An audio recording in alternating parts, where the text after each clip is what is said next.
वो मैं बताना चाहता हूँ। सबसे पहला फ़ैसला तो जैसे मुझे अभी सर ने बताया कि क्योंकि आगे एक खदशा नज़र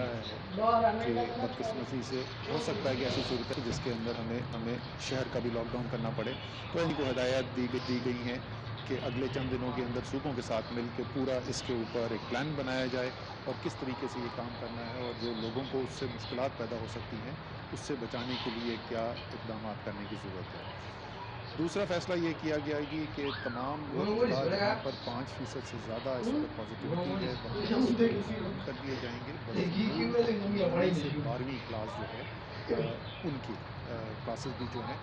ये ईद तक बंद हो जाएँगी। जो इस वक़्त बाज़ार हमारे खुलते हैं 6 बजे तक का ब बाज़ार खुले होंगे। उसके बाद जो है सिर्फ़ वो चीज़ें जिनको ये समझा जाएगा कि वो ज़रूरी चीज़ें हैं और जो एसेंशियल्स जिनको कहा जाता है, उनका कारोबार अलाउ होगा और उसकी बाकायदा एक फ़हरिस्त दे दी जाएगी, इश्यू कर दी जाएगी जिसके अंदर वो कौन से कारोबार हैं जो खोले जा सकते हैं, उसकी लिस्ट होगी। इंडोर डाइनिंग के ऊपर पहले से पाबंदी थी, अब ईद तक जो है वो आउटडोर डाइनिंग के ऊपर भी पाबंदी लगाई जा रही है और टेक अवेज़ अलाउड होंगे, यानी घर डिलीवरी करनी है या वहाँ से आके कोई खाना ले जाना चाहता है, उसकी इजाज़त होगी, लेकिन वहाँ पर